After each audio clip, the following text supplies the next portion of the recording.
Siema wszystkim. Witam serdecznie ze Stambułu. Dzisiaj dopisała pogoda, jest słonecznie. Miała odmiana przeciw Budapesztowi. I właśnie idziemy najpierw jakieś tak na kebaba. Z racji, że ja w Budapeszcie późno poszedłem spać i poimprezowałem, to wczoraj to w ogóle byłem tak zajechany, że nic nie robiłem. Dzisiaj się wyspałem, ale i tak dopiero o 12:30 się wytargałem z łóżka. I idziemy właśnie pod Hagię Sofię, a ja dla was przygotowuję materiał. Ale póki co odczucia ze Stambułem, no pięknie tu jest. Kebab na każdej ulicy, piękne dziewczyny, tanio w miarę, zależy gdzie się idzie. No i fajny klimacik, zobaczymy. Spędzam w Stambule 3 dni i czekam na mój w końcu lot do Tajlandii, także wyczekujcie.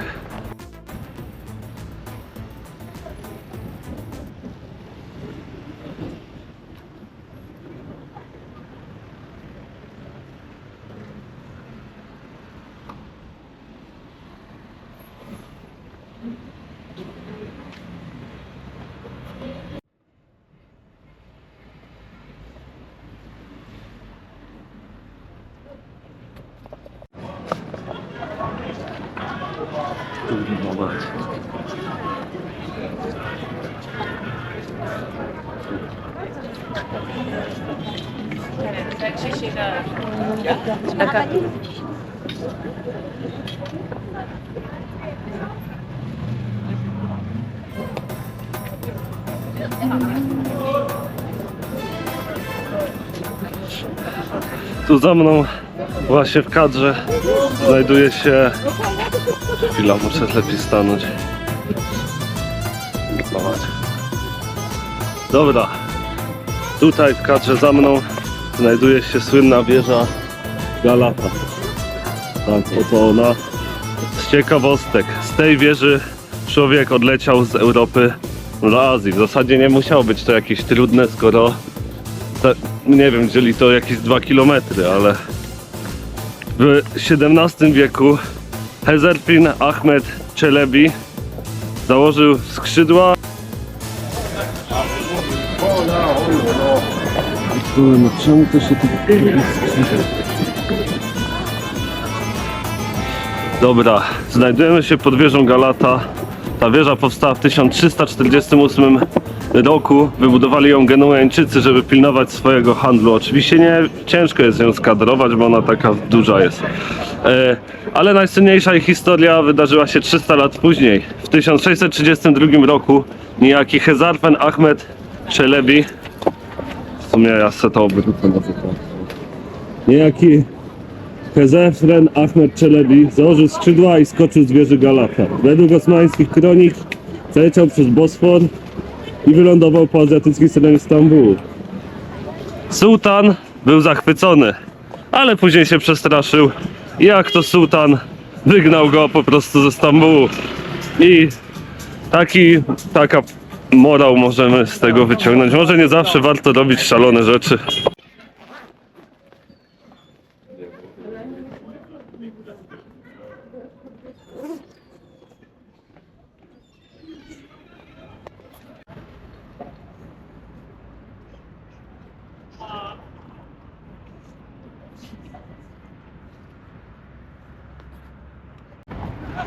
Stoję właśnie w mieście, które przez ponad 1500 lat było jednym z najważniejszych miejsc, punktów na mapie świata.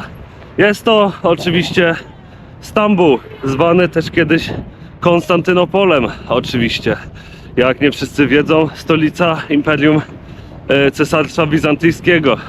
To dawna stolica właśnie imperiów, skrzyżowanie kontynentów, miejsce, o które toczono wojny, gdyż Rzym dawno już przestał rządzić światem. Przetrwało 2 imperia i dalej ma się świetnie, a wy możecie spojrzeć pięknie.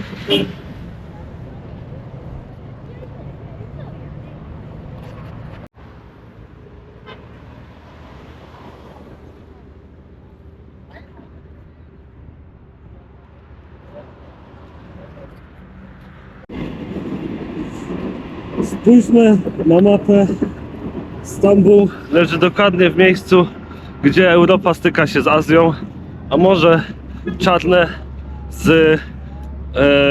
łączy się z Morzem Śródziemnym, no dokładnie chyba z cieśniną Dardanelle i Bosfor, nie? To oznacza jedno, kto kontrolował to miasto, kontrolował handel całego regionu tak naprawdę. Dlatego tędy płynęło wszystko, co mogło płynąć: zboże, złoto, przyprawy, jedwab. Tędy przechodziły armie, kupcy. Idee. Rzym był sercem imperium, ale to Stambuł był jakby jego bramą oczywiście. No i właśnie możemy to podziwiać tutaj. Naprawdę niesamowity widok. Szczerze.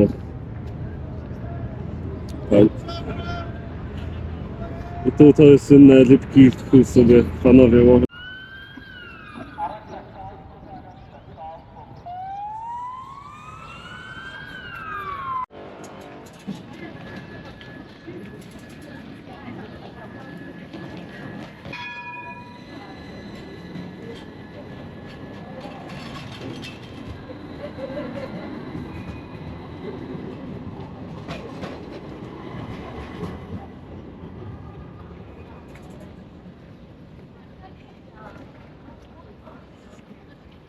Te tutaj mury były kluczem do wszystkiego. Potrójne linie obrony, fosy i wieże sprawiły, że Konstantynopol był praktycznie nie do zdobycia. Przez wieki rozbijały się o nie armie Persów, Arabów i Bułgarów. Nie dlatego, że byli słabi, ale dlatego, że to miasto, kurwa, co tu idzie, kurwa, nie mogę spokoju nagrywać. Stwierdziłem to. Znajduje się właśnie pod Hagia Sofia. To jest jeden z najcenniejszych budynków w Turcji, odwiedzany przez miliony turystów, wybudowany jako, jak to się nazywało, Bazylika Mądrości Bożej przez cesarza Justyniana I, jednego z najwybitniejszych władców Cesarstwa Bizantyjskiego. Ona była kościołem, oczywiście symbolem też grekokatolicyzmu, ponieważ Bizancjum było grekokatolickie. Później po zdobyciu i była nim prawie 1000 lat kościołem. Później po zdobyciu go w 1453 roku przez Mehmeda II zdobywcę została przemianowana na meczet, którym była aż do 1935 roku, kiedy rząd republikański na czele z Atatürkiem przemianował ją z powrotem na muzeum.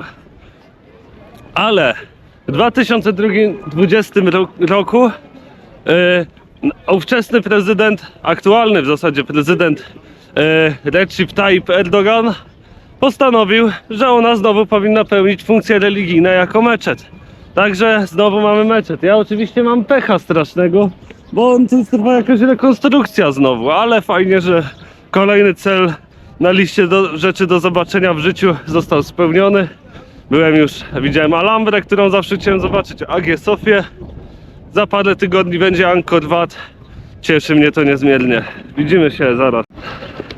Bizancjum to nie była tylko potęga militarna, ale to również było centrum chrześcijańskiego świata wschodu. Ta świątynia przez niemal 1000 lat była największym kościołem świata. Hagia Sofia nie miała imponować, miała przypominać, że cesarz rządzi z woli Boga. To tu religia, władza i polityka stapiały się w jedno.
No właśnie wyszedłem z Hagi Sofii. Ogólnie wstęp 50 euro, jeszcze idę do muzeum. Tu obok niebieskiego meczetu. Fajne, ale za 50 euro jesteś tylko na takim tarasiku widokowym. Fajny przewodnik zrobili. No może wstęp do tego muzeum będzie warty, bo tam są jakieś artefakty i takie. To jeszcze chcę o niebieski meczet zahaczyć. Ale do pałacu Topkapi chyba nie idę. Chyba się tu przelecę innym razem jeszcze i dokończę, bo mimo wszystko to też jest przesiadka, ja jestem przygotowany pieniężnie i w ogóle bardziej na Tajlandię niż na Istanbul. Także zobaczymy. Tam jest bodajże niebieski meczet, o ile dobrze skojarzę z map. No i tyle, nie? Błękitny meczet, albo oficjalnie znany jako meczet Sultana Mahmeta. Jest to najpopularniejszy obiekt i najważniejszy obiekt sakralny w całym Istambule. Został zniesiony na polecenie Sultana Mahmeta. W 1609 roku rozpoczęto budowę, a skończono ją bodajże w 1616. Oczywiście z moim szczęściem również jest w renowacji. Oczywiście no jak to meczet, minarety, jest to bardzo rozpoznawalny punkt całej panoramy Stambułu. Dzisiaj jest czynnym miejscem modlitwy i ważnym punktem na mapie całego Stambułu.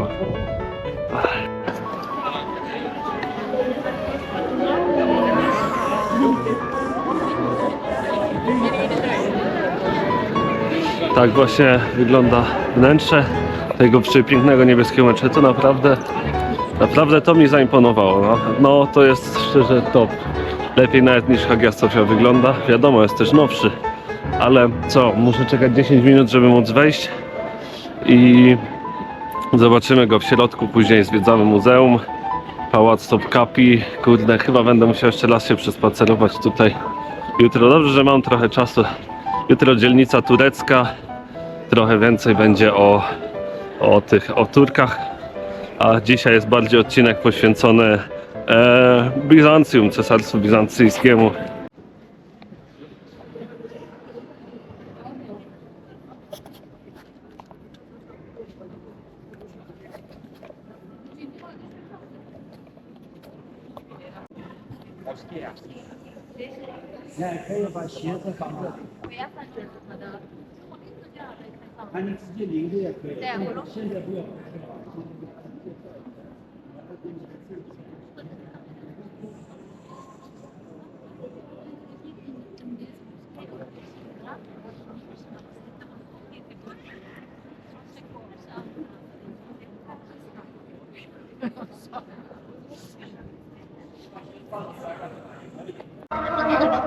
Kurczę, wyszedłem właśnie z nowo otwartego Muzeum Hagi Sofii naprzeciwko niebieskiego meczetu. Ono jest w cenie wejściówki i naprawdę dowiedziałem się o wiele więcej rzeczy, a więc tak, Hagia Sofia pierwsza została, tak jak tu przeniósł się cesarz Konstantyn I, została w około 322 roku rozpoczęta i pierwsza powstała drewniana na ruinach starej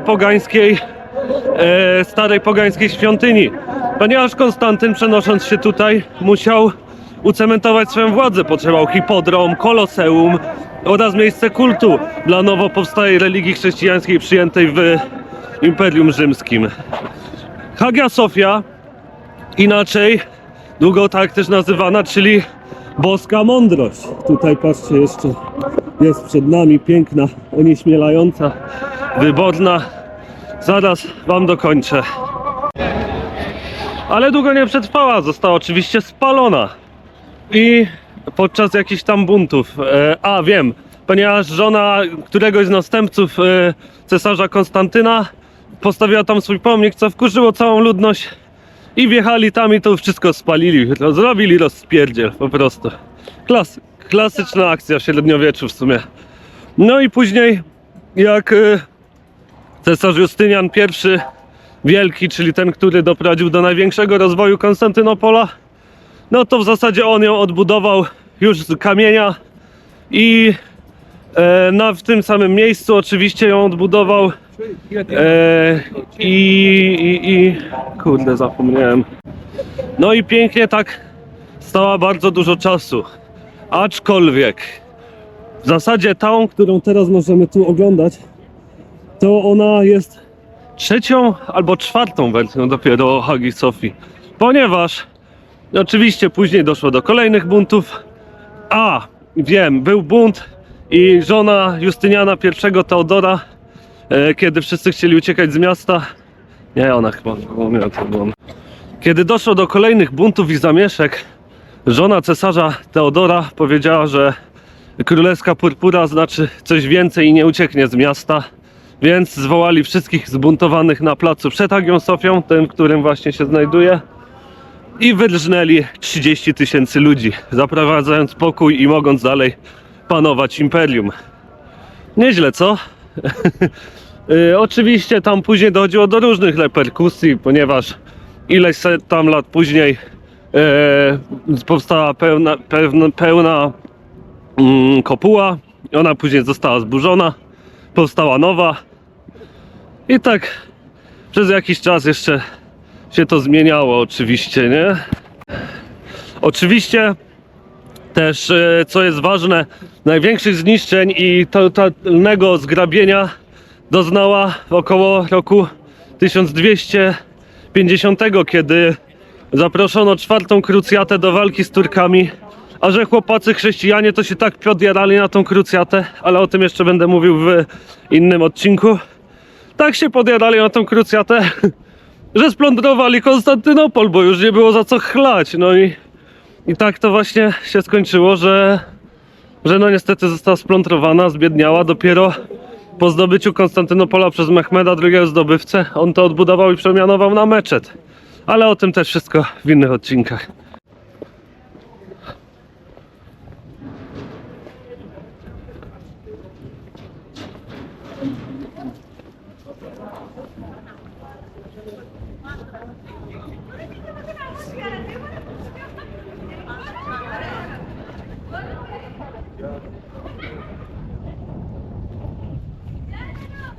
Asta au niște barbacane, niște găuri pentru observat, alea sunt în casă la ea. Mă lași.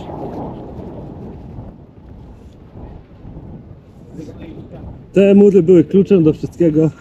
Potrójne linie obrony, fosy i wieże sprawiły, że Konstantynopol był praktycznie nie do zdobycia. Przez wieki rozbijały się o nie armie Persów, Arabów czy Bułgarów. Nie dlatego, że byli słabi, ale dlatego, że to miasto było o krok przed swoją epoką.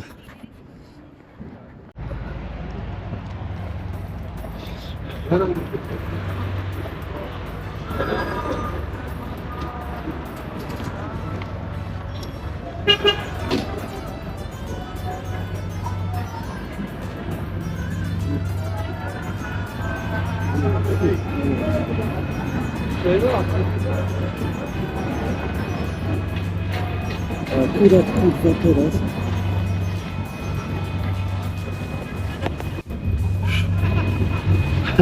Akurat jak chciałem zacząć nagrywać, to mi kurwa wpłynął jakimś wielkim promem w kadr. No i nic. O!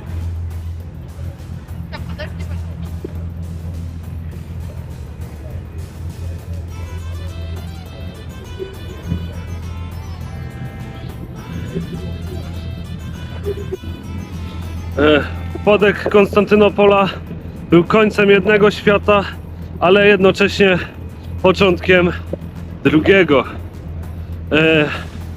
Osmanowie nie zniszczyli na szczęście miasta, uczynili z niego stolicę swojego imperium. W kolejnym odcinku pokażę Ci, jak Konstantynopol stał się Stambułem i dlaczego Osmanowie uczynili to przepiękne miasto sercem swojego państwa. To jest historia miasta, które nigdy nie było tylko jednym światem. Pozdro!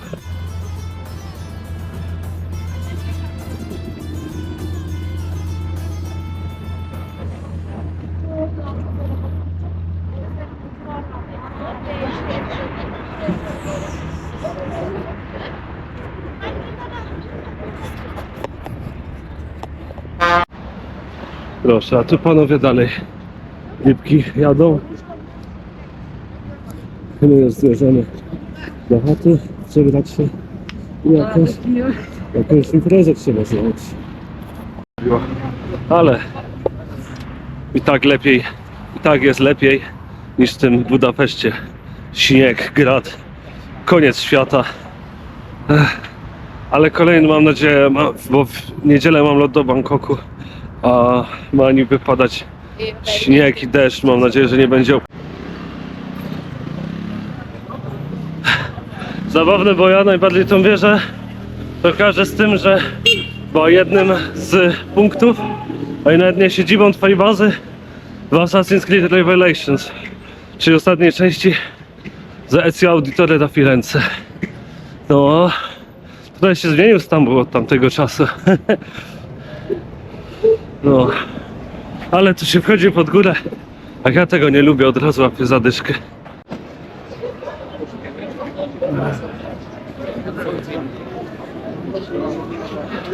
Tak zaczyna wyglądać Stambuł po godzinach.